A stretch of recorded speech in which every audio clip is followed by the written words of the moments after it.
unfortunate situation. We lost Chloe Bibby, and yeah, that makes me sad. Red is gone. Red 5 is gone. Chloe Bibby is out. Outside shooter, Indiana Fever fan base in an uproar. I don't blame you. Now, the one positive to come out of this is they have literally kicked Marina Mabrey the hell out of the country. Look at that reaction. Indiana Fever fans just watched Chloe Bibby get selected by the Golden State Valkyries in the expansion draft. Red 5 is gone. And the comment section tells you everything you need to know about how this fan base is feeling right now. But here's what makes this situation particularly brutal. This isn't just about losing a solid role player. This is about a pattern that's been developing, and Fever fans are starting to realize their front office might be making the same mistakes over and over again. The expansion draft happened while most of the league was holding its breath. Teams could protect 6 players, that's it. 6 roster spots shielded from the Valkyries and the Toronto Tempo. Everyone else, fair game. And for Indiana, the decision came down to protecting their core around Caitlin Clark or taking a gamble on depth pieces. Out of here. Let me scroll down. Toronto Tempo. Right there. Right there. Marina Mabrey. Out the door. Out the door. But unfortunately, so was Chloe Bibby. Oh, boy. People are, yeah. My boy CDS. Yeah, we can never keep good players who fit in with Caitlin Clark. That goes against what the Fever want to do. Yeah, really? If we keep Brianna Turner, I'm throwing myself off a building. I mean, seriously. If we bring back Natasha Howard, oh, son of... Marina Mabrey gets shipped to Toronto, and you can hear the satisfaction in his voice. The player who body-checked Caitlin Clark multiple times last season is now playing in another country, gone out of the Eastern Conference entirely. But that silver lining got overshadowed fast because the cost was Chloe Bibby, a 3-point specialist who fit perfectly into what the Fever were trying to build. Here's the context that matters. Bibby shot 38% from 3 last season. She understood her role. Catch and shoot when Clark drove and kicked. Space the floor. Don't try to do too much. That's exactly the kind of player you need around a generational point guard. Low maintenance, high efficiency, team-first mentality. And now she's gone to Golden State. The Valkyries just grabbed themselves a proven shooter who's already played meaningful playoff minutes. Meanwhile, Indiana is staring at a roster with question marks at multiple positions, and free agency hasn't even started yet. Nah, I'm good. I don't want to see that experiment again. Yikes. Not going to lie, I'm going to miss the Ginger Ninja. That's one I had not heard. I've heard a lot of different ones about Fireball, but not that one. Stephanie White is an idiot. Say something we don't know. Carlos Garcia. And so are the Fever front office. By the way, in case you're wondering, they did not protect Sophie Cunningham. She did not get drafted because they would have had to pay her a lot of money. Yeah. Sad face. We will always love Bibby. Wishing you all the best. Congratulations, Chloe. You'll do great. Fans wanted Chloe back. How about this? Oh, what could have been on the court. On the court. Man, we got denied. Why do these... That comment section is a masterclass in fan base frustration. We can never keep good players who fit with Caitlin Clark. If we keep Brianna Turner, I'm throwing myself off a building. So are the Fever front office idiots. These aren't casual fans overreacting. These are people who watched every game last season. They saw what worked. They saw Bibby hit clutch threes in the playoff run. They saw the chemistry developing. And now they're watching the front office potentially make the same mistake they made the previous year when they lost Temi Fagbenle to the Valkyries' predecessor situation. Last year, Indiana lost Fagbenle in free agency, a versatile forward who could defend multiple positions and didn't need plays called for her. The Fever missed her all season. You could see it in their defensive rotations, in their lack of front court depth when Aaliyah Boston got in foul trouble. And now, 12 months later, they've lost another piece that fit the puzzle. But here's where it gets more complicated. The Fever didn't protect Sophie Cunningham either. She was available. Golden State passed on her, because they would have had to pay her max money. Sophie's a free agent now, and Indiana is going to have to compete with other teams to bring her back. There's no guarantee she returns. Way around it. And I mean, we could keep going. People are pissed. So let's switch gears over here. Annie Constable with a WNBA free agency shockingly quiet. Well, am I going nuts? Are we not there yet? I mean, we've had a couple of announcements, right? But we're not to the actual start of it. No wild rumors. That's the interesting part. More than 100 players are set to be free agents as a result of most veterans signing contracts that expired following the 2025 season. Free agency was supposed to start by now. We're sitting here on April 4th, and the entire WNBA is in limbo. Over 100 players are free agents. 100. That's not a typo. Most veterans signed contracts that expired after the 2024 season specifically because they were anticipating a new CBA with better money. The CBA negotiations dragged on for 15 months. 15 months of back and forth, of players and owners trying to figure out how to split revenue in a league that's finally starting to generate serious money. They reached a deal in March. Great.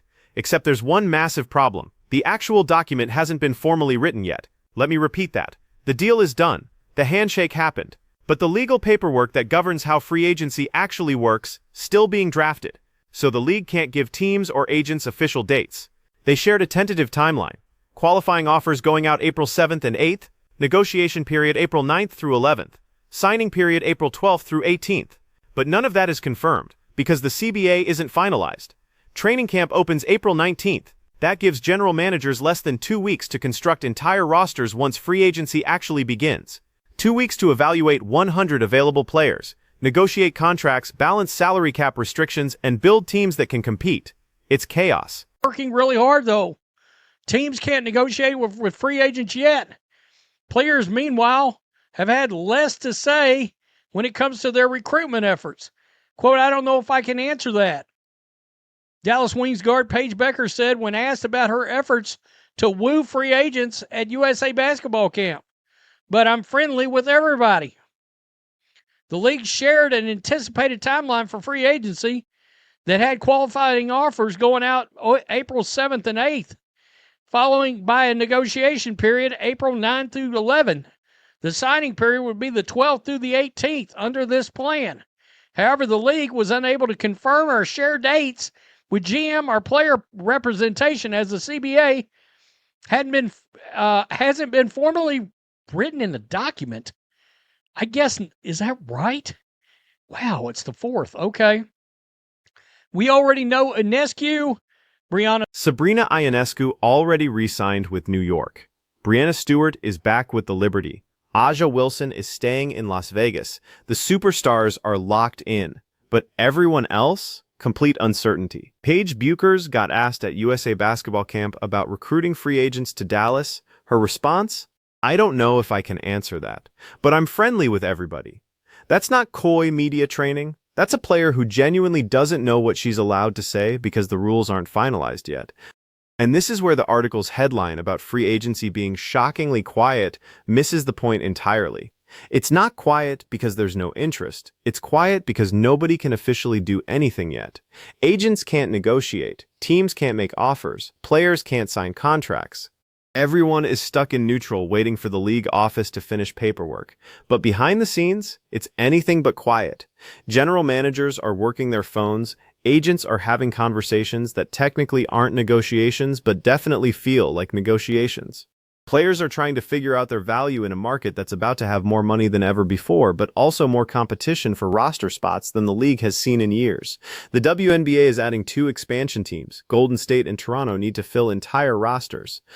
That's 24 more roster spots in the league. You'd think that means more opportunities for players, but it also means more competition for the good players. Teams that want to contend can't afford to lose their key pieces to expansion teams offering more money or bigger roles. Not being very friendly about Caitlin Clark, Jonquel Jones went the other direction and was very not only praised Caitlin Clark, she praised, that's right, she praised the Indiana Fever fan base. You're not allowed to do that, Jonquel. You're not supposed to. Racist! You're not supposed to do that. But she did. That would be a hell of a piece, but I don't know how we can afford to get her in here. She's going to command the max from somebody, so I highly doubt she's coming to the Fever. We've heard nothing about Sophie. They're just, I don't know that it's going to be that the free agency period is going to be quiet. It just hadn't got here yet. So I don't. For Indiana specifically, this puts them in a precarious position. Kelsey Mitchell is a free agent. She's been with the Fever her entire career. She's Caitlin Clark's backcourt partner. She averaged 16 points per game last season and was Indiana's most reliable scorer before Clark arrived. If she walks, that's a massive hole to fill.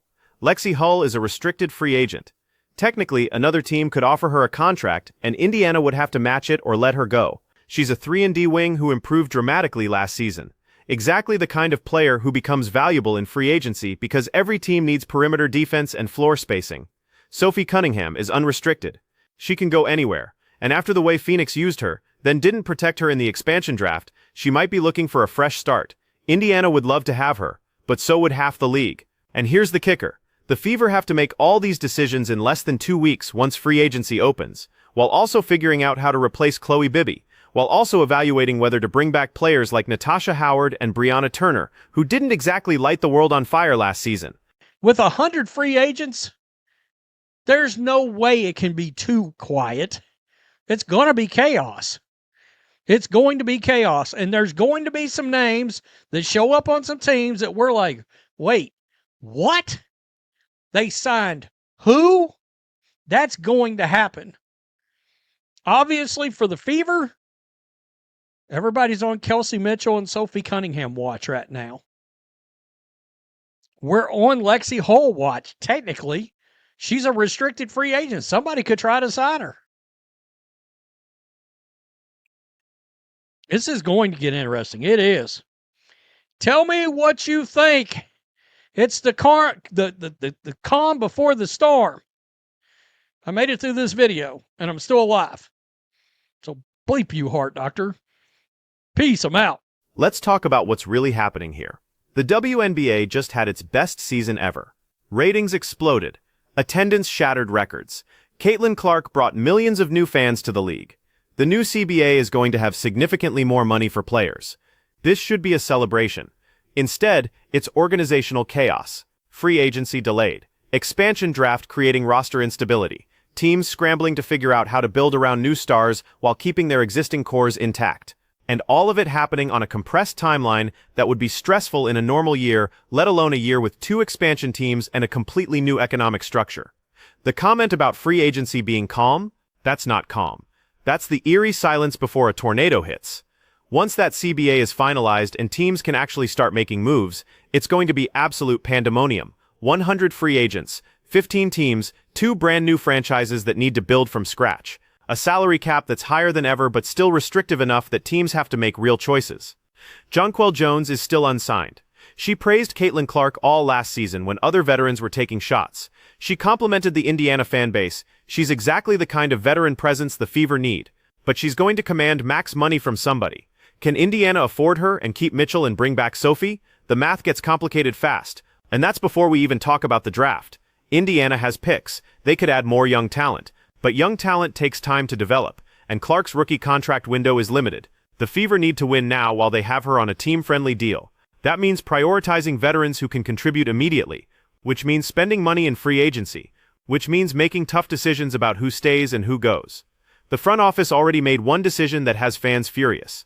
They let Chloe Bibby go to Golden State. They didn't protect Sophie Cunningham. They're reportedly open to moving on from Natasha Howard, which would be addition by subtraction based on how last season went. But that still leaves massive holes to fill. This is the reality of WNBA roster construction in 2025. You can't keep everyone. The salary cap won't allow it, but the teams that make smart decisions, that identify which players are actually essential versus which ones are replaceable, those teams are going to separate themselves from the pack. And right now, Indiana fans are watching their front office's decision-making process with increasing skepticism. Because here's the pattern they're seeing. The Fever keep losing players who fit well with Caitlin Clark. Temi Fagbenle last year, Chloe Bibby this year. Meanwhile, players who struggled to mesh with the offense, who made defensive mistakes, who seemed to be playing for themselves rather than the team, those players keep sticking around. If Brianna Turner is back next season and Sophie Cunningham is gone, that comment section is going to explode. If they bring back Natasha Howard instead of pursuing Jonquel Jones, fans are going to lose their minds. The margin for error is razor thin, and the front office just used up a significant portion of their goodwill by losing Bibby.